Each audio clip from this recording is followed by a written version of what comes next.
It is a little bit wet and wild out there at the Hungaroring, but ladies and gentlemen, we are back, round 6 of the Simrigs Sprint Series. An hour on the clock, one mandatory stop to serve, and it is going to be 4 tires. My name is Nick Avon, and I'm going to welcome you to tonight's broadcast. Good morning, good afternoon, good evening, wherever and whenever you may be watching us. I'm glad to see you. Hopefully you guys are ready for some sprint racing action. I know we missed the last race. It's alright, because if you know me and you know what I do, well, got the highlights for you. Paul Ricard was the battleground for round number 5, a super sprint. So it's going to be those two 30-minute races. Drivers shaking off the rust from that long break they had going into this week. Of course, those usual suspects up towards the top end of the field: Loverink, Clifford, Fortis, Rasco, and we had a new driver added on, at least first time out in the field, if I remember correctly. It was Braun Sander in the McLaren, but we are getting off and racing here for the first 30-minute race. We had Rasco found himself in the thick of things very early, battling several drivers into turn number 1, but just given the nature of these first rounds or first races, it is going to be a pretty clean getaway from everybody. Loverink is definitely one of them. Stapleton has gone from Ferrari to McLaren, and it seems like it might have been the right call as we head down the back straight here. Just up ahead is going to be Eaton and Broadstander. Those two guys side by side, but both of them inevitably going to be giving the McLaren a slipstream as we get right up under the wing of the Porsche, almost 3 wide going into the braking zone. It's a very bold idea, but Braun just collides with the his fellow McLaren driver of Stapleton. Neither driver was really hardly pushed out of line, but Stapleton wasn't done quite yet after that little tap. Decided to have a go at Waters around the outside, and somehow making this move stick and keeping it within track limits. Waters was going to try to force the issue and try to get back down the inside, but misjudges the corner. Very easy to do. Goes on the inside, slides it once, slides it twice, and then is going to do a little bit more drifting around that final corner, absolutely cooking the tires. And for Stapleton, that is great news, pulling away, leaving Waters in the dust. Now we hop on board here, one of 2 Aston Martins. It's Andre Lloyd, who has been making an absolutely incredible showing here in the Sprint Series, as he was getting right up close and personal with Bandera side by side, and Kaiser is going to give us an excellent view from behind, teammates for Bandera. And you can see exactly what Lloyd's doing, keeping himself pinned right on the inside, just unsettling the McLaren, giving him that awkward line. Kaiser thinks about getting into the mix, but realizes that the apex was coming up a little too quickly, but that would not be the end of that. Kaiser had another shot at Bandera the following lap, and what better place to do it than the incredibly long backstretch. If I remember correctly, I think it's about 23 seconds of driving in a straight line. So, yeah, if you want a slight bit of highway experience, well, Paul Ricard is definitely going to have you covered. But yeah, slipstream pulling out of it side by side for these two. And if you're Bandera, you're really in no position to try to counter that. We'll just slot him behind. Kaiser will take the position, eyes up Lloyd. Now, Bronstader, I don't know exactly what happened here. He completely misses the corner, pulls off, stops, and lets Waters through. I don't know if that was something mechanical or if that was just him avoiding a penalty, but it doesn't really matter, because not that long later, pace would show itself as Bronstader looking at Waters. And the backstretch here, always a popular spot to overtake, and you can see why. You just have such a long run up, you get all of that slipstream. Braun did get that done, and Waters was not happy about that at all. And we didn't have to wait that long. We didn't have to wait a lap. We only had to wait that latter half of the lap. You see Pocket there. Pocket had to serve a drive-through penalty for track limits, so he had to work his way back through. But Waters just outbraking into turn number 1. Nothing Bronstader could do about that, so he'll let him through, and then has to worry about the Mustang behind him. And you're gonna see exactly why. because if there's one thing the Mustang is very good at, it is driving in a straight line. You give it a slipstream, well, you might as well just add 100, maybe 200 horsepower, it feels like. So one slipstream, driver ahead dispatched. Now it's going to be Waters. And he will pull into the right side, get that shorter line. Waters will just have to also step away from this one. Now Bronstetter, despite his best efforts, would get into a little bit of trouble as he would collide with the Ferrari. They both go around. Of course, both get back going. Bronstetter was courteous enough to give the position back. And you got to give credit to Waters. Almost held this thing. And it just snapped to the right. And a little too late to actually recover anything. That is how that one went. Now, Carpenter and Wilson, two drivers who have been very well acquainted with each other throughout the numerous seasons here in North America. And it was just going to be another little melee for these two guys. And again, the back straight, it's one of the, if you can't overtake anywhere else, you might as well just wait for the start of Sector 2. Carpenter, same thing as pretty much everybody else. Trying to get on the inside, not once, but twice will do it.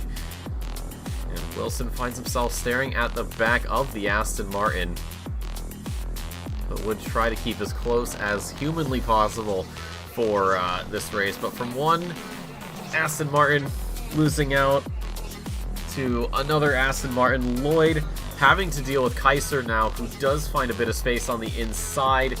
Just covers off the apex. Lloyd wants a little bit of revenge, so he takes a very questionable line. There is a bit of contact there, but nothing to really write home about. And Kaiser having a much better outcome from that bit of contact and is able to just get the power down around the outside, switches to the inside. Lloyd could not get back around. Even with the slipstream, Lamborghini was just a little bit too quick for him to handle. So this would be more of him just staring at the back, thinking about if and when and where he can go for a move. And he had a decent shot, but it is Kaiser that covered that off beautifully. Knows that Lloyd is not going to go for this one. So Lloyd really held on as best he could, but he wasn't able to make it click. And these two, Lovefrank and Clifford, now coming out of the back straight, you're going to see just a little bump there on the curb. Snaps the Porsche a little bit from Lovefrank, and that is the bare minimum that Clifford needs. Will just pull around, get in front of him, and that was going to be it for that. Clifford did not have to wait too much longer, though, because eventually time would expire, getting around the final corner, and he was going to win the first race here at Paul Ricard. And of course, that would put him 10th position in the race number 2. But it's Clifford, Lovering, Portis, Carpenter, Wilson, Rasco, Frizza, Kaiser, Lloyd, and MacGyver. Those guys are going to get reverse ordered for race number 2, and then everybody else has to sort themselves out from 11th and beyond. And what a race this was going to be.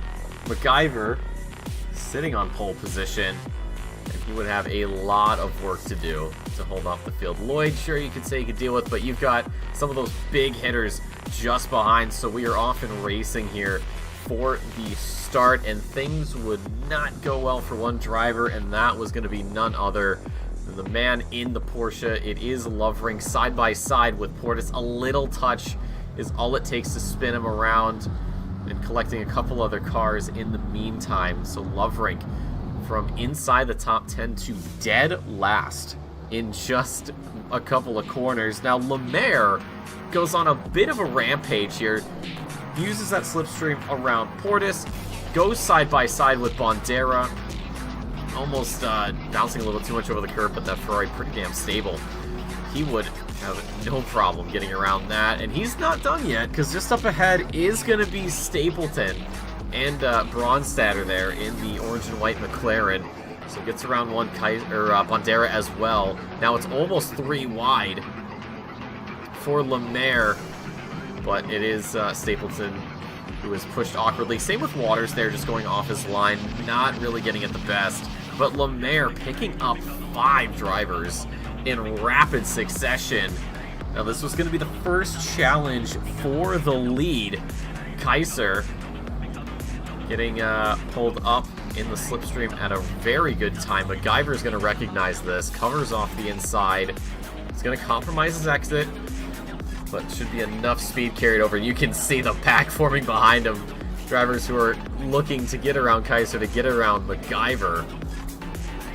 But Kaiser, having to take a slightly different line, is now going to be around the outside. It does get ahead for just a minute, but a shorter run for MacGyver should keep that first spot in check. And of course, this battling does give people like Brian Rasco there in the Bentley a chance to catch up, and even Lloyd. But Kaiser unsuccessful in his attempts. Carpenter, in the meantime, you just saw that last second little overtake on the inside of the final corner for him. Now, unfortunately for Lloyd, this is where luck would run out. Clifford, with the slipstream, Lloyd had to make a decision, and he decided that he was going to stick with the racing line and leave Clifford with a bit of a tighter line. But he's just going to mistime it and goes right into the side of Clifford. And after that, Lloyd is just a passenger off. Big hit on the sidewall. That was going to be his race. Would go back to the pits. Surprisingly, would only finish a lap down, so good on him. Now, Austin Carpenter up ahead with Kaiser and Rasco. And even MacGyver, so these guys are all squabbling for position. Nobody can really figure out who's going where. Rasco, though, decides to force his way ahead, get in front of the of Kaiser, and that would also invite Clifford. So now it's slowly starting to grow in terms of who is going to be battling it out for first. Kaiser losing out to Carpenter, though, and Clifford using a little bit more of that experience around the outside. Can we get the job done? Now we are seeing some more of this classic 2x2. MacGyver and Rasco and Clifford and Carpenter. And Rasco decides that the boat's got a little bit more turbo than the Mustang. You can see Clifford as well getting around Carpenter, almost down the inside onto MacGyver, but he would get it in the latter half of that corner. And Carpenter pulling up to the scene. And all those guys would get past, and things would just go from bad to worse for MacGyver, as he was going to lose a position to the BMW of Bandera. We have seen some drivers make changes. Bandera, of course, being one into the BMW, Stapleton into the McLaren. Drivers were given that option for the second half of the season. Frizza as well getting in on the action, so MacGyver from first and just tumbling down the grid, pace alone, and maybe a few other things. And Kaiser, well, get a little ambitious, and that would spin the Mustang around. But would get back going again soon enough. And, well, if you know Clifford, this is what he needs to do. He just uses how big the boat is, gets his already quick Lamborghini around, and that would be the change for the lead for Clifford. Now MacGyver. Well, actually mixed that up. Sorry, it was MacGyver losing to Bellinger and Frizza, and then spun by Kaiser. This is Bandera in the McLaren. You can see just what happened. MacGyver getting a little bit nervous, a little bit maybe tilted in a way, but he tried to recover as best he could. Now Carpenter and Rasco starting to get very, very close with each other. Rasco not getting the best exit, gave Carpenter all he needed, but Carpenter maybe not expecting the slowdown, and that would put the Bentley off to the side. And it would be just that little tap. Wilson goes through, but Jonathan Clifford wins race 1, wins race 2, got 157 points on the weekend. And if he's looking to close the championship up, that is exactly what he wants to do, but it'll be himself, then Wilson, Rasco, Bellinger, Carpenter, Frizza, Hernandez, Kaiser, Lovering, and Bandera, your top 10. And yes, the title does say Asia Pacific. YouTube is very strange in how it handles things. I was wondering why the North American stream was not up and running.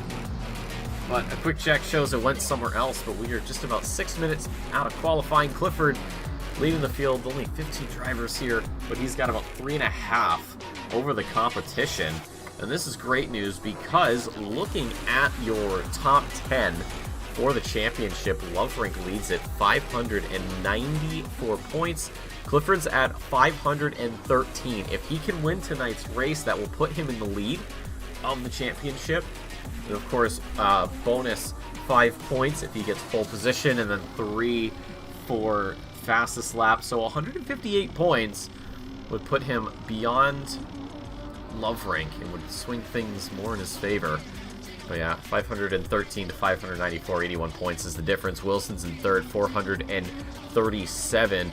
Hendrickson, 402, 35 points back. We haven't seen Hendrickson in the last couple of weeks, so hopefully we see him again, because he does have a bit of a chance to take third away from Wilson, but the problem is Portis, who is here today, is only 4 points behind him at 398, so this will be, at the very least, Portis going into fourth position. Wilson is here, but slower. It would be a 39-point difference to get into third, so we'll see what can happen there. And then Carpenter starts off in the bottom 5, 344. Rasco's at 341, so those guys are battling it out for P6 in the championship. 3 points separates them. Then it's Frizz at 209, quite a ways back. Or sorry, 290, not 209, a little dyslexia there. Lloyd is 9th and also top of the Pro-Ams with 263, but 4 points behind him sits none other than Kaiser at 259. And if you're curious as to how the 4 classifications are going with the pros, the Pro-Ams, the silvers, and the amateurs, of course, pretty much the top 3 are the exact same. Loverink, Clifford, and Wilson. For the Pro-Ams, it is Lloyd, Kaiser, and MacGyver. Then for silvers, Fernandez, Bondera, and Bellinger. The gap for Fernandez to Bellinger is Bondera, is 11 points, 184 to 173. I don't see Fernandez out there, or I do see Bondera, so he could potentially take over first in the silver class. And then for the amateurs, it is Eaton with 177, Stapleton with 149, and Waters with 105. We don't see those bottom 2. Eaton is here, Dachelle is here. I believe Dachelle's 4th in amateur class. Now, if you need a quick refresher on the point distributions for these regular races, these regular 60-minute races, if you take first place, you get 150 points, second gets 130, third is 115, fourth is 100, and then from there you just start subtracting 5. Up until you get to 16th, where you go from 45 to 42, and then it's 3 points from there, all the way down to 29th, which is 3, and then you get 1 for 30th. Obviously, we do not have enough drivers to reach that point, but 15 will net you 45, so right now with 150 points on the line, and Portis clocking fastest lap with a 150.7. That'll net him 5 points. Clifford's going to get 4. Wilson just now going ahead of Carpenter with a 51.10. And then we've got Sanchez in the top 5 with Frizza, Lloyd, MacGyver, Bondera, Rasco. That is the top 10. Pretty decent split. You get top 6 within a second, and then Lloyd just missing out a little bit. A few hundredths. Could see him. For right now, he is on the outside of 1 second looking in. And for the remaining 2 races of the season, we have 2 more after this. We are going to be at the Nürburgring next week. That'll be a 75-minute race, no mandatory stops, variable weather. And that is, of course, the GP circuit. We are not going to run the whole thing. That would be a little bit ridiculous. And then for the final race of the season, we're going to be at Spa. That is 90 minutes, and that will pretty much do it for this season of Sprint. Get ready for season 19. I have no idea when that's happening. Do not ask me. I will not give you an answer other than I do not know. Apologies. Need a new desk. But anywho, we do have some improvements out there for drivers. Lloyd, about 2 tenths. That would be big. That could put him ahead of Frieza, maybe ahead of Sanchez. I'm not 100% on that. Hungaroring, it seems like I've heard it said that it's sort of the bigger version of Monaco, and sometimes it does feel like that. I know some of my races that I have really struggled in have been at this circuit. And, you know, especially in the wet, yeah, it just gets worse. Especially if you're like me and you don't know how to drive. But Lloyd certainly does know how to drive as he goes into 4th position. Goes past Frieza, Sanchez, and Carpenter to get to 4th with that 51-34. Clifford's back in the pits, has not improved. Portis is out there trying to just open up a gap where he can. Checkered flag has fallen. The only driver right now that is on any sort of improvement is Frieza. He's gained a couple of tenths there just in that corner alone. So we'll see if he can get back at Lloyd. 3 tenths would put him in the top 5, but I don't know if it'd be enough to tip the scales a little bit more in his favor. But around the final corner, he's actually lost some time here. He went from 3 tenths to nothing and then down, and he is going to just stay where he's at. Behind him, a few others. Joe Bandera, I don't think this lap is going to count at all. It's at about 4.5 minutes. So I'm willing to bet that nothing will happen. He'll stay 9th. All that leaves is Kenneth Portis right now. Now we have the 60. Is Bandera sending it to a wall? Yeah, kind of. Well, Portis, you're the only man out there. You already have pole position. You can mess it up. It's fine. But he is certainly going to try to see if he can get just a little bit more. 150.7. It's the time to beat. The Delta's not doing him any favors right now. Has lost 3 tenths just out of the last 2 corners. And Kenneth Portis will take pole position here at the Hungaroring. And he's got 1 hour and 1 mandatory tired pit stop to make it happen. And of course, he's not going to be the only one thinking about pit strategy. Everybody else is. And of course, 3 minutes. More than enough time to get your strategies together. And if you know me, well, it is time for another grid walk. It's been a while since we've done one of these, it feels like. It's good to see the drivers back and in conditions that aren't dry. I don't know. As fun as dry racing is, I do like it when the rain comes down. Is it great when it's set as such? Yes. But is it also very exciting when it's variable and you never know? Yes, we have seen that before. We've had a couple of races in the past that have been completely changed because Mother Nature decided to have a little bit of fun with the drivers. And at the very least, she's decided to keep it consistent for tonight. Portis taking pole position. That'll be 5 points for him. Clifford will only get 4. Wilson's going to get 3. Lloyd's going to grab 2 points. And Carpenter will grab that last point, last bonus point, rather, for qualifying in the top 5. The 2 Aston Martins, though, great job from them. And then it will be Eduardo Sanchez in the McLaren on the right there, number 6. Sanchez has definitely been having a bit of a quieter season, it feels like, compared to some of his contemporaries. But you know what? He doesn't have to be flashy as long as he's being consistent. And if we recall, the standings, he is not in the top 10,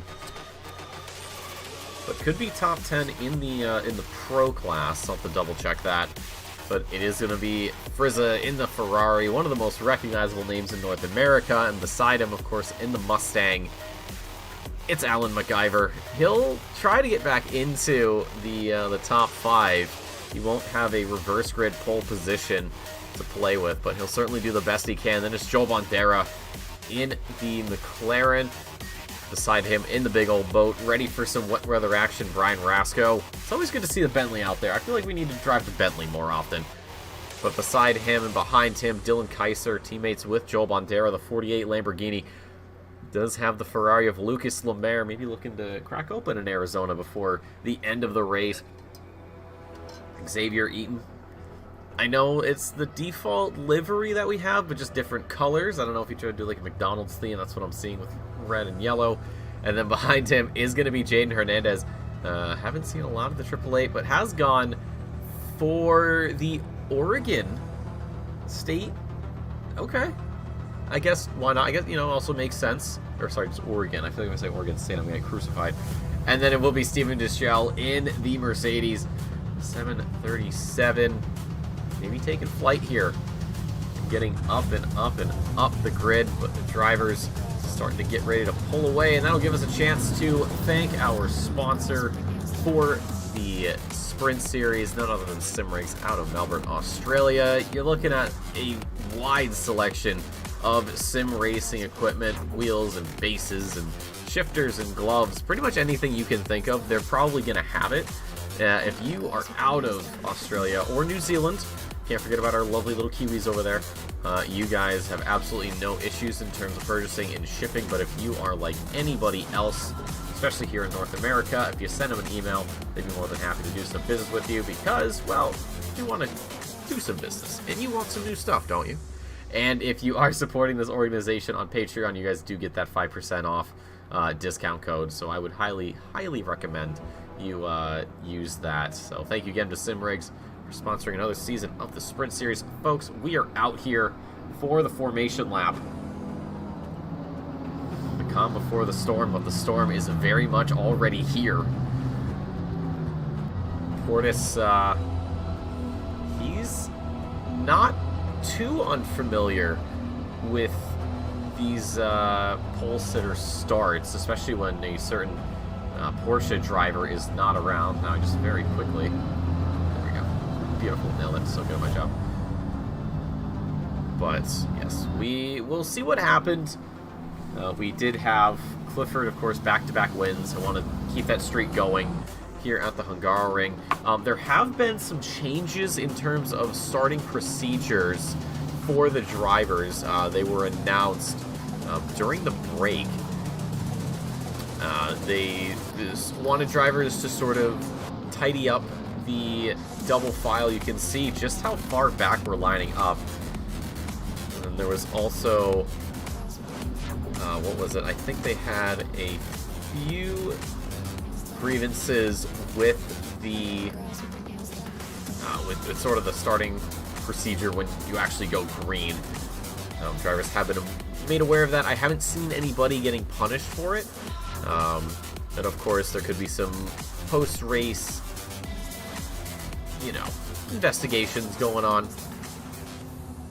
But we are side by side through the final corner. Ladies and gentlemen, it's the Hungaroring. 1 hour on the clock. One mandatory pit stop for tires at some point in the race. I don't remember if there is going to be a pit window, but Kenneth Portis will have the preferred line into turn one, but Clifford not unfamiliar with using the outside line, and we are underway for 1 hour, round 6 of the Simrigs Sprint Series. Everybody's starting to spread out down into turn number 1. You can see Deschel way off in the back. He's just going to play it passively. It is going to be a very, very conservative turn number 1. A little bit of bumping there for Eduardo Sanchez with Austin Carpenter. You see Lloyd starting to lose out to Frizza, and MacGyver behind him is going to be Rasco and Kaiser. Kaiser does not want to fight this at all, but Bondera has something to say about it that his teammate might not. He goes onto the grass, somehow not spinning, will let the Lamborghini through, and that looks to be Lucas Lemaire also getting a piece of that, but it has been a very clean start. Wait, what is that? Was that Portis just going down? No, that's the game just being weird again. Never mind, I always forget it does that. So it has been a clean start. I really expected. I saw the triangles going backwards. But it is very much single file racing. Your top 5 have pretty much stuck the way they are. Lloyd losing out by quite a lot, going from 5th to 7th. And then behind him, oh, Rasco almost getting a tap there from MacGyver. You can see, oh, he's wide. But I don't think MacGyver can convert. No, he cannot. He will back out very early in the race to be going for moves. But Clifford already almost 6/10 back at the start and losing more time with each passing corner. Wilson seems to be in the complete opposite situation. Sanchez outbreaks himself. Does Austin Carpenter find a way through? They are going to go side by side, but it doesn't look like it's going to happen. Sanchez hanging in there. After one lap, another slide there for the 21. Portis holds the lead for the field. Then it's Clifford, Wilson, Sanchez, Carpenter, your top 5. Frizzle, Lloyd, Rasco, MacGyver, and Kaiser will file out the rest of those top 10. And then everybody else behind them still squabbling for position. Deschelle's gone way off the pace. I don't know if the Mercedes maybe got into the curb, got a little bit jumpy, but that has completely shattered anything that he was working towards, at least for right now. Maybe get back, maybe pit strategy will come into play here. I know someone like Clifford might be looking for that. Clifford, not too unfamiliar with playing the longest game imaginable, has done it on several occasions, and this is one such thing. A lot of probing for information for these drivers here at the start, figuring out where you're going to lose time, where you're going to gain time, and figuring out who is going to be the biggest threat towards the many stages that this race is going to go through. Carpenter holding on well with the Aston Martin. Definitely a very just solid overall pick. 4 cars. Fellow Aston driver Andre Lloyd, though, you saw in the highlights, having not the best race number 2. So he's going to be looking to make amends for last week. And of course, still a couple of races to go here. Lloyd sitting top of the points for the Pro-Ams. And then Kaiser, who is down in 10th and behind MacGyver. MacGyver is 31 points off of Kaiser, so this would not be enough to overtake, but at the very least, it would close that gap up. But if you're Lloyd, this is great for you because this will expand what you've already gotten, as MacGyver will have to deal with Rasco if he can catch up. But, of course, he will have to focus more so on MacGyver. Rasco holding more points as a prize. But it has been a very quiet start for these drivers. So we should be getting into sort of that grind mode, just getting the laps out. Whoa, who was that? Lucas Lemaire's off at turn number 1. What in the world happened here? Well, he doesn't have his wipers on. And, oh god, just completely misses his brake point. Almost taking out Dylan Kaiser. That would have been very bad for both of them. Clatters the wall a little bit, so he'll... Oh yeah, he's got a lot of front-end damage there. I don't know how much that's going to actually affect his performance, but he has gone right down to 14th. So almost at the back. Deschelle... I'm wondering if Deschelle's on a dry setup and not a wet. That would probably explain the fall-off pace. But look, your top 3 only separated by about a second or so. And they are actively pulling away from Sanchez, who's in 4th, and Carpenter is a second behind him. So yeah, it's going to be interesting to keep an eye on just about everybody for this race. Xavier Eaton, Jane Hernandez. The lap times have not really been in Hernandez's favor, it seems like. And then, of course, you have Lemaire behind. Pit window has opened up, so it looks like it'll open 5 minutes in and close 5 minutes before the end. Well, there's a time to get that stop out of the way for Lemaire and get some repairs done. It would probably be now, and that looks to be exactly what he's going to do. So we'll get that pit stop. He'll run on the wets. He's going to be in there for a while there, though I didn't check the settings. I'm fairly certain it will just be a standard 30 seconds for... Oh, refueling is allowed. There's no time. Yeah, it's 30 seconds just regardless for tires, and then whatever's tacked on for damage. No idea what he's going to be running with.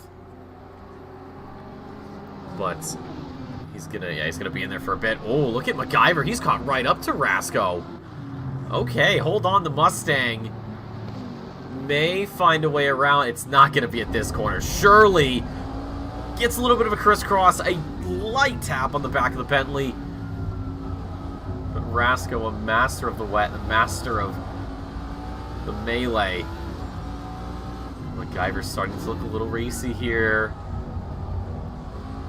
Just completely cuts the chicane. I don't know if that'll count towards the track cut counter. he's starting to slide. Is this early impatience already coming out? Rasco having to get on the brakes to avoid going too far out. He went wide, so that'll pull the 477 back in. But a preview of what's to come, perhaps. Have to wait and see what's happening. Oh, the 937 of Lloyd's gone around. Oh, and he does pick up MacGyver. A little bit of a tap there. Let's see what happened. If I had to bet on it, probably... Ooh, interesting. That back end just steps out. That's okay. That was very strange. I don't think I've had that happen to myself. But Lloyd goes out of the top 10, so from bad to worse for the start of his race. He will start to eye up Bandera. Does he go for it into turn number 1? No, he does not. And behind him, Hernandez completely missing his brake point. So Eaton will be more than happy to walk away from that.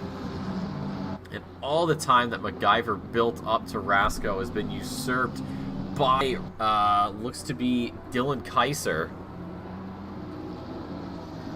As Kaiser is now in a much more favorable position. Look at the top 3 still, and they're tracking down Lemaire. So Lemaire's going to be getting blue flagged soon enough. And you know what? Despite how fast these top 3 have pulled away, Sanchez and Carpenter have actually done a pretty good job of staying relatively close. Last time around, Sanchez was about 1.6, I think, off of Wilson. Now it's just a little bit over 1.7. So that's going to be very good for him, especially when it comes time for those guys to go in. No idea who's going to go in and where and when, but we'll certainly, of course, call that as we see it. Rasco, it seems like he's out of control, but somehow it is still working. I don't know if he's being caught out a little bit by the wet, and you can see MacGyver bearing down. I think Kaiser might be in trouble here, simply because MacGyver is really showing that he is a force to be reckoned with here in NA. Is not gonna back out that easily. Lloyd. Thought Lloyd was gonna use pit lane as a way to keep himself stationed on the inside. That's not gonna happen. A little bit of a squirm there for the Aston. Look at Hernandez. He lost so much time. One little mistake is really gonna push him far back down from Eaton. And now we are getting up to Lucas Lemaire, so let's see how the blue flags are taken care of. Of course, drivers are more than knowing of when is a good time to go around, let the guy through, when is not, and this certainly is not one of them. Portis knows this, Clifford knows this, so does Wilson, and Lemaire just pulls right off to the side. He's going to let the entirety of the top 5 through. Or did he? Oh, Sanchez almost getting picked up there by the Ferrari. Carpenter will be happy about that. He'll get a little bit closer, but nothing that he can really mount a comeback or an overtake with. So this gap's still 0.6. Now to 0.5, so Clifford a little bit closer now. He is in slipstream range, but I'm wondering how Portis has that car set up if the arrow is serving more towards the longer straights. Oh, the 135. Who is that? That's Rasco? Did Rasco just go around? He did. What in the world happened there? Let's see. Oh, he went. Okay, he went way off. That's okay. I don't know if that was mechanical. I don't know if he got pushed. I don't know if that's internet or what. Yeah, he's out of this race. Wow, that's strange. And for Rasco, he sits 7th in the championship, and he's got 51 points on Frizza, and only 3 points behind Carpenter. And Carpenter does have fastest laps. There'll be an extra 3 for him. Frizza in 6th. This should put him ahead. And then Lloyd might also get a position off of this. Kaiser Ooh, Kaiser definitely could. So things are developing more and more. Lloyd's got an inside run here. It is going to be Bandera having to play a bit defensive to keep the Aston behind. He's going to compromise himself just a little bit. And as we run up the hill, oh, Lloyd, he could have maybe stuck a little bit closer there. But that left-hander, it's already taunting enough. And very easy to just completely miss and go off. And that's in the dries, and now you do it in the wet. Yeah, you know, he might have been better to stay out of that one. But Bandera still struggling with these corners. Lloyd is everything. It's everything for him. Trying to get around, trying to get close enough to get a move, or maybe he recognizes that the front stretch is coming up. Could be a proper moment. Speaking of front stretch and proper moments, top 3, back into it. So half a second at the start of Sector 3, still half a second. So we cross the line, and barely a slipstream, if any, for Clifford. And Wilson in a similar situation. We'll check back in, Bandera and Lloyd. Lloyd a lot closer. That slipstream should be a bit stronger from him. He is going to pull to the inside. Is he going to be later on the brakes into turn number 1? Yes, just a little bit more. He's going to park it right on the apex. Bandera's having to get a much wider line. Lloyd goes into 9th position. A slow burn on Bandera to get that position done and dusted. Back to your top 3, though.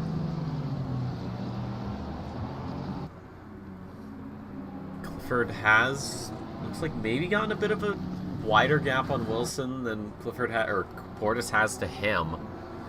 And oh, Sanchez and Carpenter have really fallen off. I mean, especially because Lucas Lemaire pushing Sanchez inadvertently off a little bit. And then I think Carpenter had a bit of a moment as well through the same chicane, having to take it a little bit slower. But we may see these two come to blows at some point, but their lap times are very close to each other.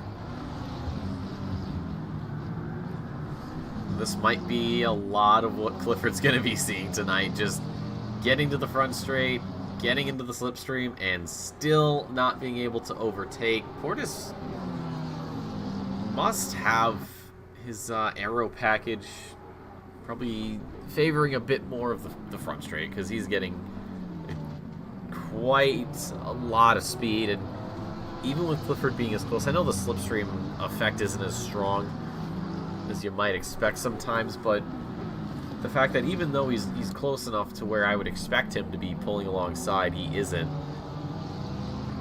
So it could very much be Clifford favoring more of these more handling sections. Try to keep things interesting, but yeah, it is just nothing's happening for Clifford right now. And MacGyver and Lloyd, or sorry, not Lloyd, Kaiser. Oh, he's gotten around Kaiser at some point. Okay, so we have had MacGyver go up into 7th. Probably just using that slipstream and getting ahead. Especially with a lap that's about 2/10 slower. Oh, Deschelle's coming in. Oh, Hernandez has gone around as well. I think I may know what happened. It's up and over. Ignore the... oh. Just gets a little bit too far onto the green of the curbing, and that spun him around. So right into the wall, and if there's an excuse to go in, now would be the time. As Deschelle is just pulling up to the pit box. Clifford's gone in, so this is going to be the undercut attempt for Clifford to try to get back at Portis. So does Portis come in? Does anybody else come in? The 57 of Lemaire, of course, already serving his. MacGyver does not. Kaiser does not. Lloyd does not. Bandera in the same boat. Same with Eaton. Oh, Eaton actually has a livery. 100 grand. Okay, he's running with the he's running with the candy. Well, that explains that. And Hernandez, okay, despite the damage, the duck continues on. So it is just Deschelle. It is just Clifford right now, who are in the pit lane. So this has broken up the top three. These guys should be out of the pit soon.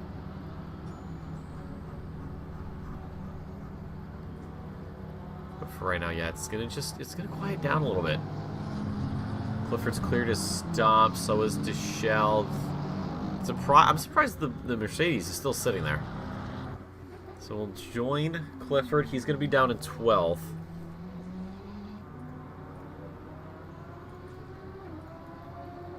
So now we have to keep an eye on Portis, because he, of course, recognizes the undercut attempt. Does he come in or does he stay out? Try to extend the lead a little bit. I think we just lost Deschelle. We did. Okay, so that could be maybe mechanical, maybe internet related. I don't know. Portis, though, opting to stay out. Wilson wants to keep the chase on. Sanchez, Carpenter, Frizza passing that up as well. And there's going to be a bit of a gap.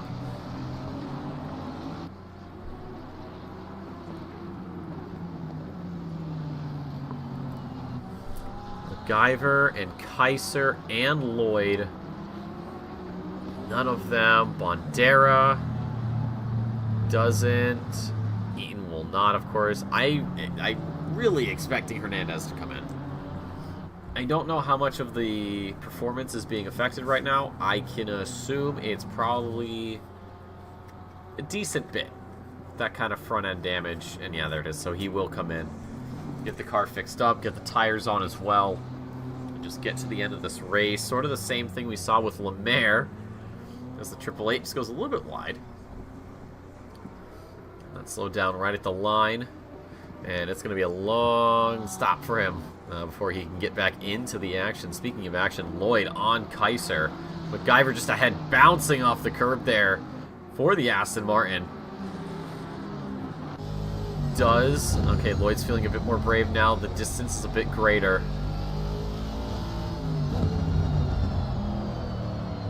Oh, big slide there from him. I think he could have had a chance. I think he could have had a run at it. Not quite. Bounding through the chicane. Kaiser is not gaining on MacGyver. Seems to be in a state of limbo. Can't really get towards, can't really get away. Portis, these guys are really stretching these pit stops out, and you can see the 999 there all the way on the other side of the circuit. That's Clifford. This could be the undercut to end all undercuts, but I'm not going to call it just yet. Now, I'm curious to see how much Kaiser gains, if anything, just because of the way the Mustang is. I know that it's about 4/10, maybe half a second, a little bit more when we get to the line. But let's see. It's okay, just a little over half a second. I have no idea if, yeah, you know, he's not going to get anything out of this. The Mustang just has its own little bit of air being pushed aside just ahead of itself. So that's why he can stay ahead. So it's really going to be right now Kaiser and Lloyd duking it out. MacGyver will be happy about that. That'll just give him a chance to kind of do his race, not really worry about much of anything, and then just keep on keeping on. He's not going to catch Frizza by any means, as you can see just how far up the road the 57 is. And he's gone around. No, that's not the 57. That's Lemaire. That is Lemaire having problems. If I had to bet on it, probably getting onto the green there. Well, regardless, Frizza, who's the 74, is quite a ways up. He's got, right now, looks like Hernandez in between. So despite Lemaire spinning and MacGyver having to slow down a fair bit, Kaiser getting a chance to gain something. It hasn't resulted in a changing of the guard, per se. Oh, and more troubles. Lemaire still sliding all over the place. He is really just not in it right now. Speaking of in, Carpenter comes in for his pit stop. So he'll try to undercut Sanchez. Frizza will stay out. We'll see if someone else decides to come in. None of these guys.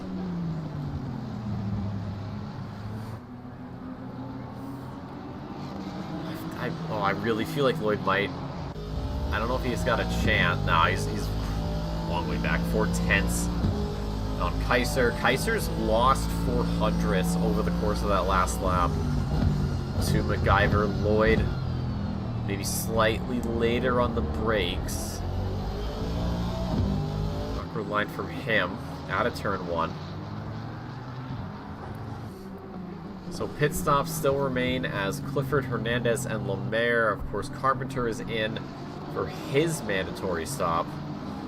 And that should be the 999 going past him right now. Yes, it is. And just beside Carpenter, a long Sunday stroll speed out of the pit lane. Portis still leading this race in these just awful conditions. Everybody may have gained a position. But it's still Portis who holds on to his original.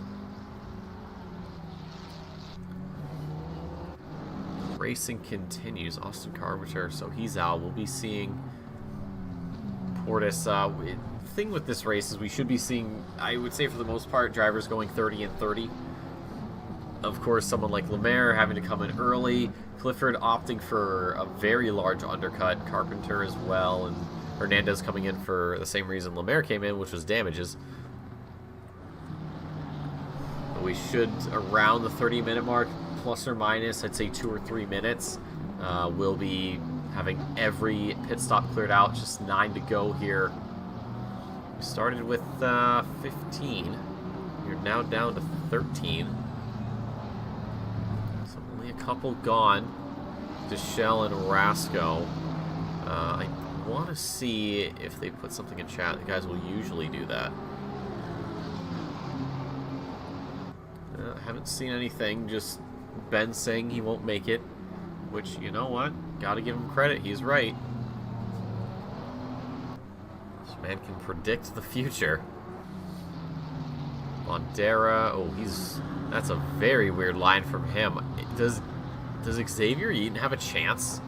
He might. He gets the drive out of turn number 1. He's going to be on the inside for 2.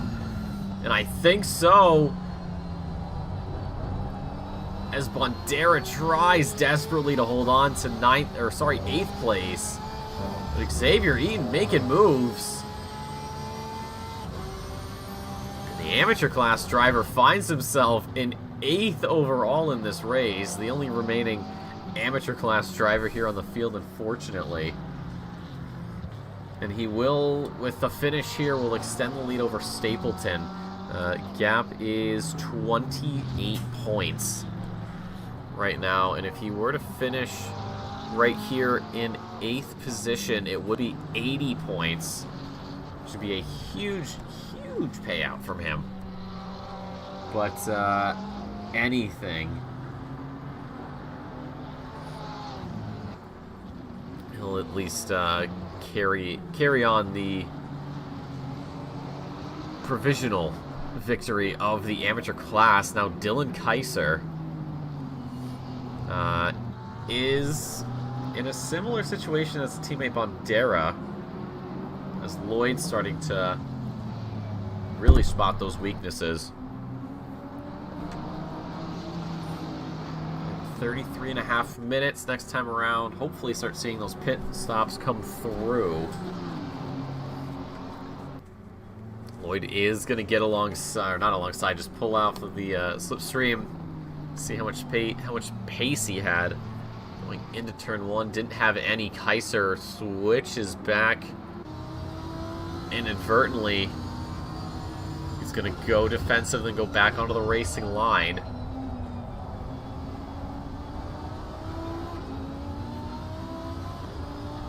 Lloyd, despite having an almost perfect opportunity, does not capitalize, and going wide is Kaiser. Portis and Wilson still leading the way. Sanchez in 3rd, Frizza in 4th, MacGyver in 5th, Kaiser, Lloyd, Eaton, Bandera, and Clifford. Clifford's taken fastest lap in the meantime of 51.132. Did Lloyd completely overshoot that? I think he did. Oh, he's fallen way off of Kaiser. So that will rest up. Here comes Portis into the pit lane. Now we got to keep an eye on the 999 of Clifford. Because if Clifford comes out ahead, or gets around Portis before he has a chance to really get himself through turn 1, this could spell the victory for Clifford. And with Portis still trudging along in the pit lane, and his box is all the way at the end, so he's going to have a very short drive out of the pit lane, which is great for him. But for Clifford, we're going to see. I'm not 100%. I think if... No, he might. He's got to nail these last couple of corners, though. These are going to be crucial. Because depending on when Portis actually gets the foot down... Well, this might be it. Clifford might have him. Clifford throttle to the floor. He is going to get around Portis, who just comes out of the pit lane. Alright, Portis now has his mission. He knows what's going to happen by the end of this race. He's got to keep it consistent, though. 30 minutes to go. And he knows that every single person in front of him right now, minus Clifford, still has to come in. So they will be getting those positions back, and then it's going to be up to Clifford to put on one hell of a defense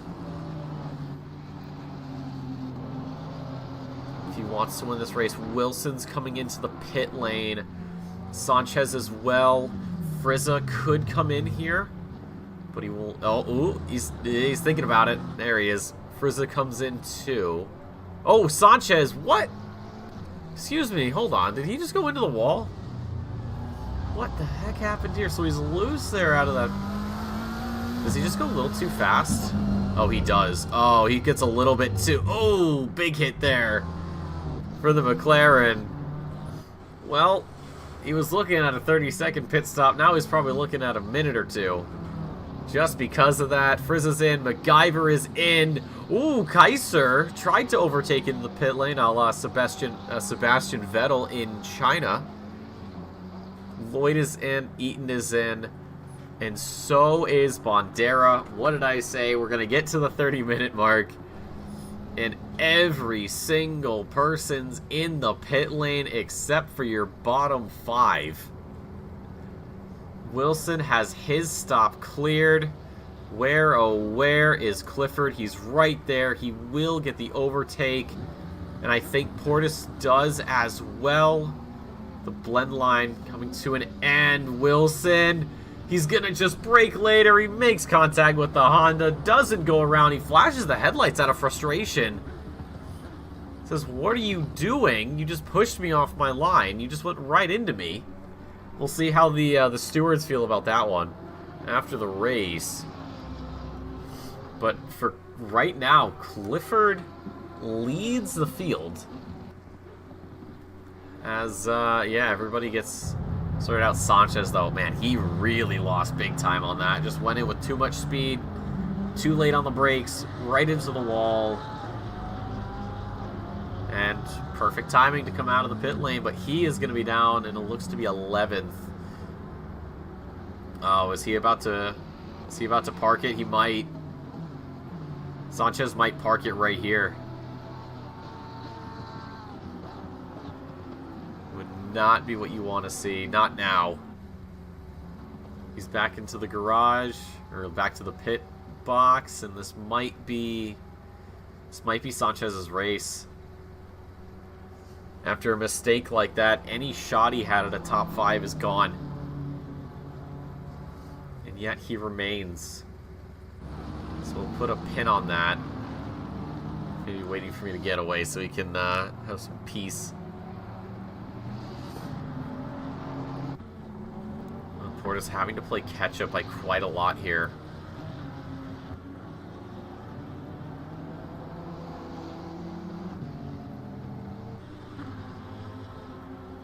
Oh yeah, and I think we've lost Sanchez.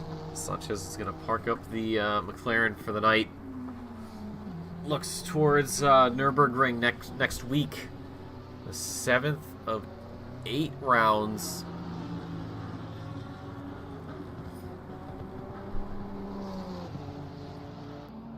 And we carry on. Clifford still leading from Portis. Carpenter now very much in no man's land. He's just by himself here. Wilson into the pit lane again. Oh my God, does he have dries on? We're gonna do a little quick pit lane walk right now. I think he may have slicks on. Oh no, he does have the slicks on. Oh, Wilson, my man. You cannot be doing that. That is an amateur mistake. There it is. When you see the Pirelli logo, you know that you're on slicks. When there's nothing, you're on wets. Oh, that's embarrassing. Well, from 5th to 10th, Wilson goes. This is why you always double check your pit stops. Make sure you got the right strategy. Could it be a Kunos thing? It could. But when the rest of the field got their pit stops off without a hitch, it makes you wonder.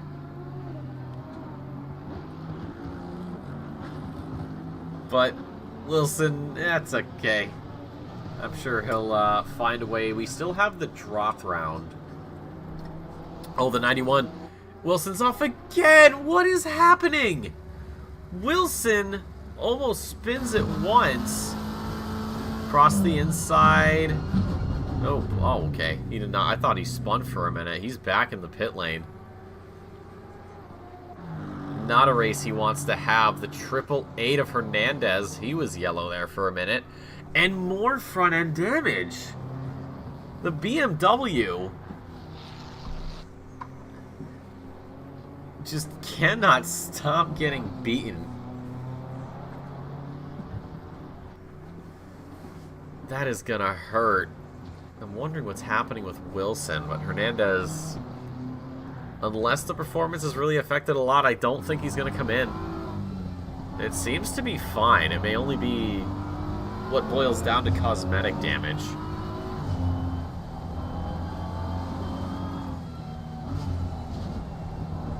I don't know, that looks a little bit loose.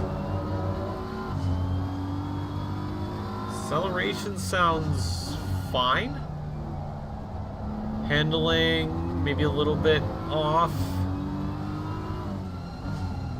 We'll see if he comes into the pit lane to get that fixed. No, he's not. Alright, so it seems like whatever happened is not enough to warrant a second excursion, or a second expedition, rather. Through the pits, I'll check in MacGyver and Lloyd. So if you remember not that long ago, it was Kaiser having to chase down MacGyver and being unsuccessful. Lloyd, though, lap time's not in his favor. Last lap was about 3/10 slower. Of course, best lap will... it's going to be faster, but your best lap is nothing compared. Looking at the sectors, pretty 3/10 slower across every single sector. So that's some unfortunate consistency for Mr. Lloyd. And I believe Clifford's building a gap already, 5.25 seconds. Last lap was slower by a 1/10. But 23 minutes, I don't know if this is actually going to be enough. Unless Clifford... Actually, I'm not going to say anything. I know the powers I hold. I'd rather not deal with that right now.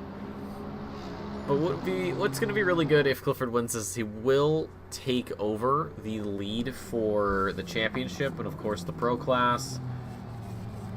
Wilson is on track to get, at the very least, 60 points, which would not put him ahead of Loverink, but it would let him build a gap onto Portis, who's currently about 40 points behind, just about.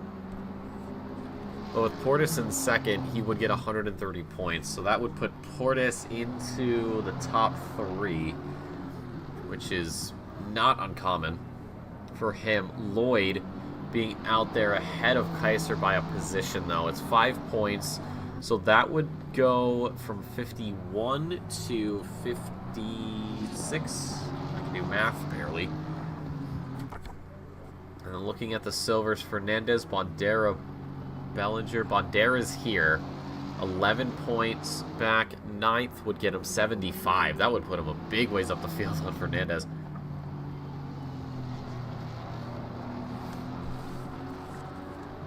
But MacGyver's starting to feel some of the heat. Lloyd pulling out of the slipstream momentarily. Maybe trying to scare the Mustang. Oh, we've lost Wilson. So Wilson, okay, so we'll see what happens. I don't remember exactly what the rule is. He's got something going on in the chat right now. Ooh, bit of a moment there for MacGyver. Does Lloyd have an opening? Another awkward corner there for MacGyver. Drivers dropping like flies. And just look at the straight line speed of the Mustang. Ford got one thing right, and that's making sure this thing can go fast. You put it on a straight, but it is going to be turn number 1 that does favor Lloyd. It's a defensive line for MacGyver into 2. He's going to get back on the line, but he's going to be a distance off from the apex. Lloyd pinning it on the inside. Through 3, a little bit of a bounce there for both of them. MacGyver starting to get a little bit nervous. Defensive line still he holds. Now back to the racing line.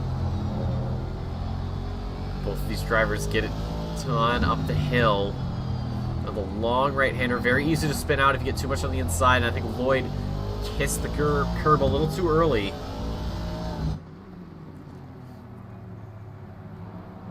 Another opportunity is going to slip through his fingers. What is happening here? Oh, this is some... Alright, this is a very awkward sandwich for Clifford to be a part of. As Hernandez is caught up to Lemaire. This could be a... This might be position. This is position. Oh, Kaiser with the drive-through.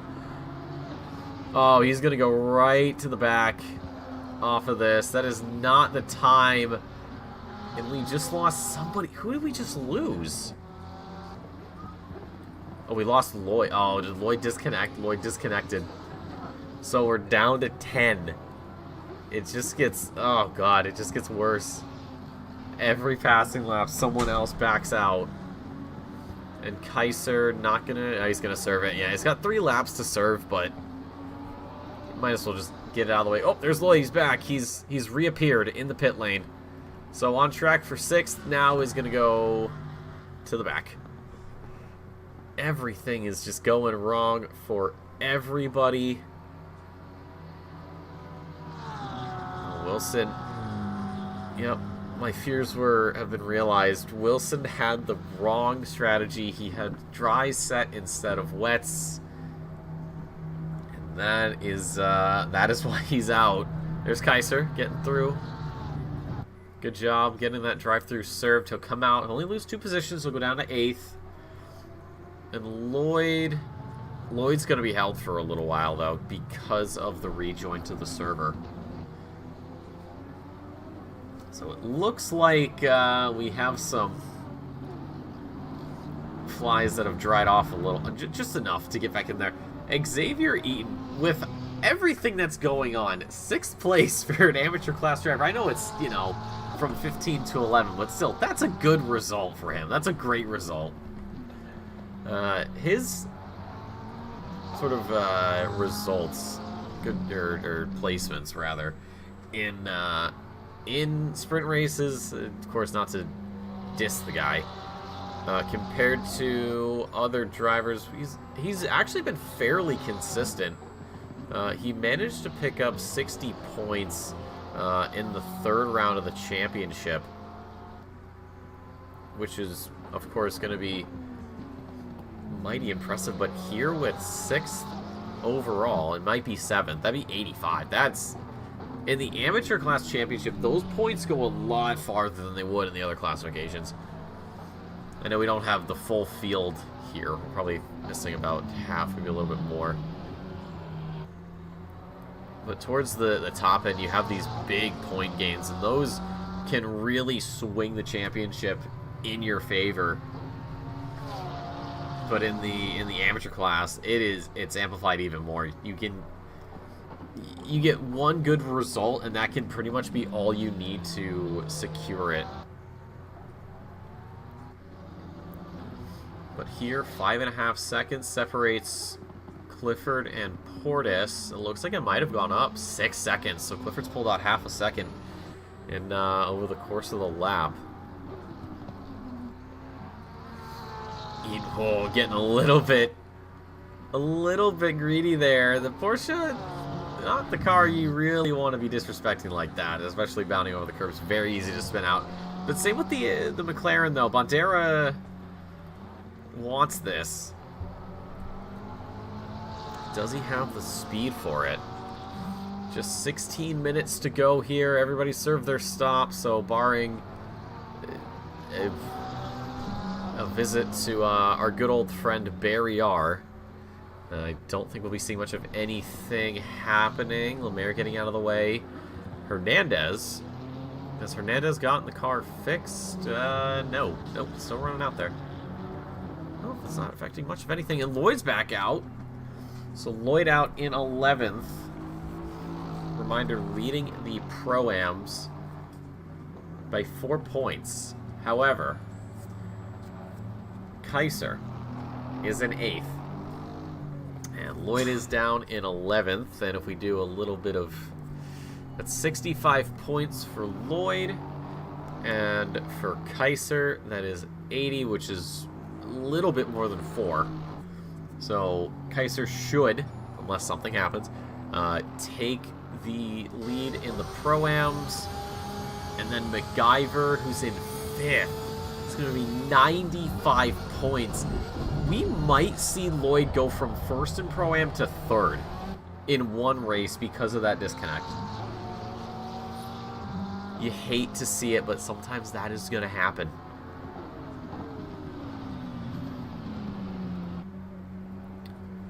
And then for the silvers, it's just Bandera. So he'll take over proceedings for them. And then the amateurs, Eaton's just going to extend that lead.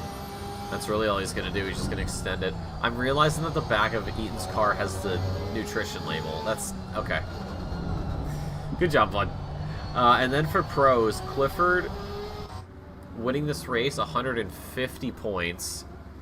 And Loverink not showing up. That would give Clifford 663, which would be just about 70 points. Oh, the 69. Who is that? Who has gone off? That is Bandera. Big moment for him.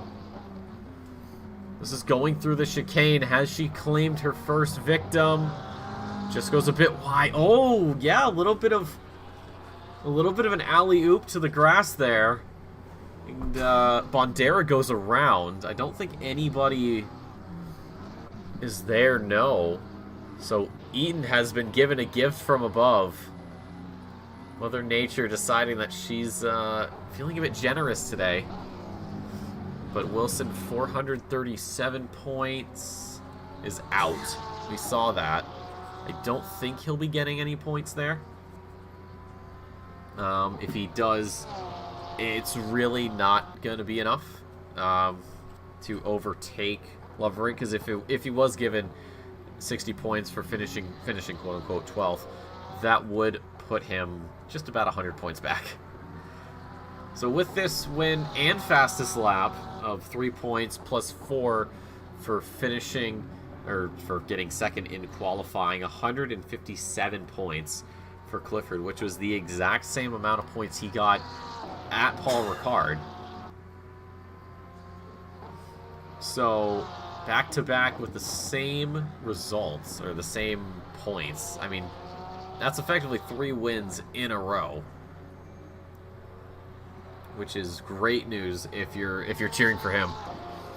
But still 2 races to go in the season. We still have Nürburgring and Spa. Lovering will have a chance to bounce back, as will the other drivers I mentioned before. Lloyd, we may very well see a fight to the finish for the Pro-Ams between Lloyd, Kaiser, and MacGyver. And then for the Silvers, I don't think so. I think with this, Bandera may give himself enough of a cushion. As long as he shows up and does well, I think, yeah, he might be able to get like 1 or 2 mid to bad performances, depending on the attendance of other Silvers. We'll have to see, though. And then I think for Stapleton, they'll have to get the exact same sort of results that Eaton's getting, and Eaton has to not show up. So I would be willing to write off the Amateur Championship. I might also be willing to write off the Silver Championship. But the top 2, the Pros and the Pro-Ams, I don't know. I do not know. And if we do see a championship that comes down to the last race, I really hope those points are as close as possible, because that is going to be insane. That is going to be one hell of a fight. What better place to do it at than Spa in a 90-minute race that is going to go down on September 26th. That last race of the season, September 26th. It's going to be a dry race, no mandatory stops.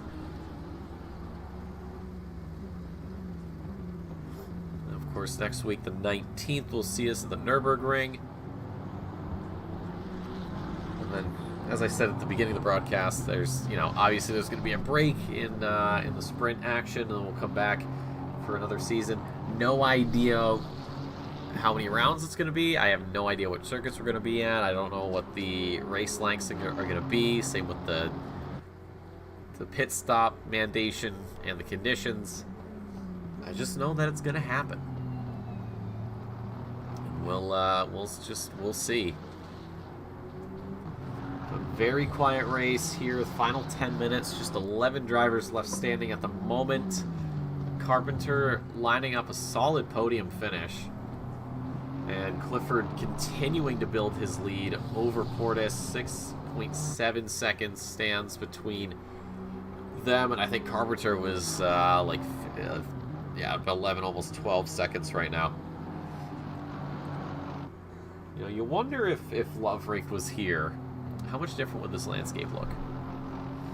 Would he still lead the pack? Would Clifford be right behind him? Would he have the same sort of gap that Carpenter has to Portis? Or maybe it would be Carpenter plus Portis to Clifford. But it is just a lot of solo racing. Nobody's really going for anything. It has quieted right down. It was looking like Lemaire and Hernandez might have something to speak on by the time we got to the end, but for right now that is not the case, especially with that little bit of performance being taken away because of the front end damage there. You'd think with the Oregon Duck being on there, it might help him out in the wet conditions. It certainly hasn't, though. And then Frizz is right behind him. There's 4th place, and then 5th is MacGyver.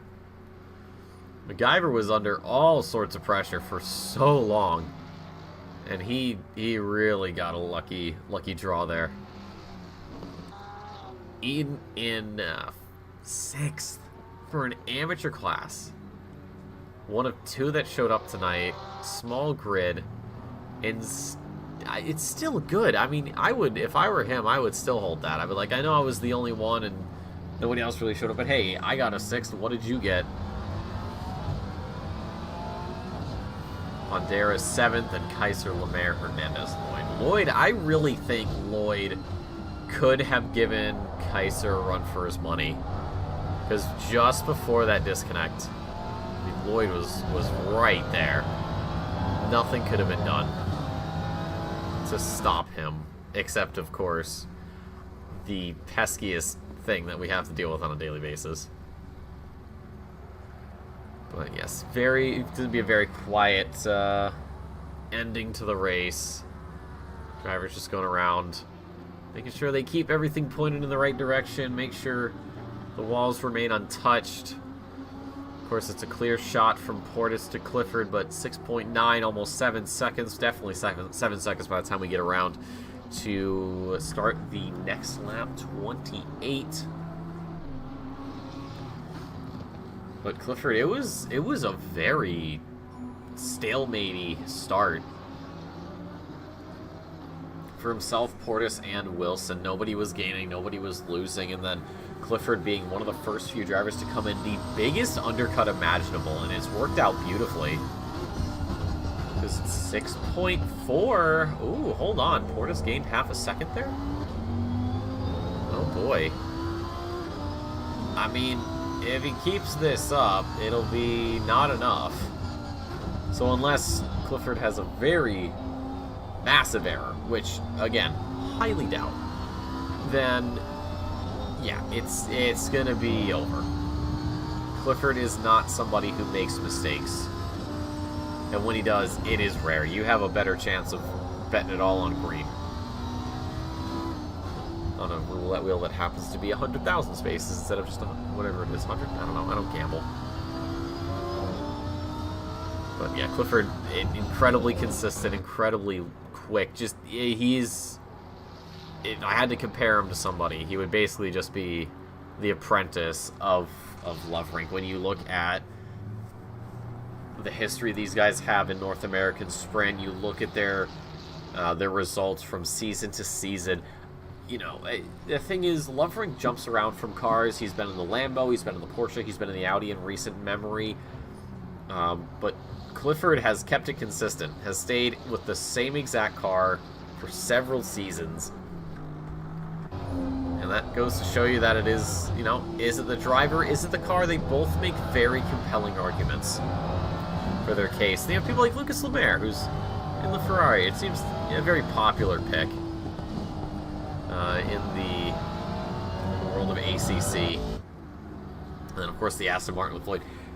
This is one car that I do always sort of point newer players towards. It has someone who put a lot of time into it. We see drivers who do get into the Aston Martin, especially newer drivers, do well. Very balanced car overall. And then, of course, you could be Rasco and hop in the Bentley and just eat curves. But a good spread in the field. More variety here than you actually see in a pub lobby, because usually it'd be... I don't know, I think the Ferrari is pretty popular right now. I know the Mustang was when it came out. I don't know if that's still entirely true or not. If someone could confirm, that would be great. But yeah, the McLaren as well has been a pretty good pick. Same with the Porsches. Actually, I think the Porsches might have fallen off a little bit. There was a point where you would see a good number of them wherever you went. But I don't know, maybe the Kudos BOP has done some good. Or in our case, borrowing from LFM, which is just what everybody does. But we do take the ballast into account. We do apply it to the cars for these races. I don't see it up right now, so we might be using our own now. Oh, I might have just lied. Oh no, I didn't. Let's see what we're doing. Out of the field, the Aston Martin has had 18 kilos taken out of it. The BMW has had 7 added onto it. The Ferraris had 17. Wow, that's a lot. The Hondas lost 15 kilos of weight. The Lambo's gotten 11 added on. The McLaren's got 22? Oh my god, that's ridiculous. 22 kilos put on to what it already weighs. We had a Mercedes earlier. 7 kilos have been taken off of that. The Porsche's got 16. The Mustang has 17. The Bentley has been given minus 36 kilos. The Nissan, which I don't even know if anybody runs. Does anybody run the Nissan anymore? If you run the Nissan, please let us know. Before my other commentators and such from the org have anything to say, no, it is Nissan, not Nissan. I will always say Nissan. I will fight them on that. And then the Lexus, which I also haven't seen in ages, had 40 kilos taken off. Man, they really want people to use the Lexus. I feel like at a time the Lexus was actually pretty good. There's a few people in AP that run the GTR. Wow, that's impressive. Okay. I thought that I know at one point the Nissan actually used to be pretty strong, and then Kudos came in and kind of gave it the old Yeller experience. But that's neither here nor there. So by the time Clifford comes to the start-finish line, it will be the final lap being started. And yes, my pronunciation is closer to how the Japanese pronounce it, which is what I do. It's, you know, pronounce the cars the way the manufacturer wants you to pronounce them. It's sort of like last names. Which is why whenever these sprint series happen, I always look at the entry list and I say, okay, well, I know this guy, oh, I can, you know, that last name is pretty easy to pronounce, but if there's ever one I'm not sure of, I always just DM the person directly and I give them the rundown. You know, trying to do this stuff for real, and getting people's names right are always good. But Jonathan Clifford out of the final corner. He's got one more lap between himself and victory. Kenneth Portis might be a little bit closer now, 4.5 seconds, but I highly doubt that Clifford's going to give him that. Clifford with the undercut to end all undercuts for this race. One of the first few drivers to come in to actually get that mandatory stop cleared. And then, well, from there it was just a waiting game until Portis decided to get some new wets tossed on there. Of course, we lost some drivers along the way, and that's going to happen in racing. But Nürburgring, dry conditions, very common circuit that people run at. I don't think people willingly run at Hungaroring that much, unless other lobbies really aren't looking too good. But Clifford, just a handful of corners away from victory. 157 points will be awarded to him, exactly the same as last week. And this will put him in the lead of not only the Pro Class Championship, but the overall Sprint Series Championship. With 2 rounds remaining, Wilson will not grab anything out of this, but Portis, with his second place, will go into P2 in the championship. So Loverink's going to go from first to third, which is the exact same situation as Lloyd. And then Kaiser and MacGyver will move up. So the Pro and the Pro-Am will have the exact same changes. But out of the final corner, Clifford giving it a little bit of gas, a little bit of drifting. And he's going to win here at the Hungaroring. 1 hour, 32 laps later, he'll come home with victory in his hands. Portis, from pole to second, could not hold off the undercut attempt from Clifford. Carpenter will make it onto the podium. And then Chris Frizza, 4th place for him. He's going to be very happy about that. Seems like it's been a decent bit. He's down in 8th right now in the championship. This is going to put him a decent ways up. That may put him possibly into the top 5. Not certain. We'll have to get those numbers for you. But speaking of top 5, Alan MacGyver in the Mustang for the Pro-Ams. This should not give him the lead in the Pro-Am Championship, but it'll put him P2. Dylan Kaiser is down in 7th. Will take the reins of that horse. Lemaire, Hernandez right now have gone 9th and 10th. There's MacGyver to 5th. And he'll just put it right in the wall, as you should, from one to the other. Does he do a little bit of donuts here at the end? No, but he'll give the wall a little bit of a kiss. Xavier Eaton, the 404 100 grand Porsche for the amateur class. 6th place. That is huge for him.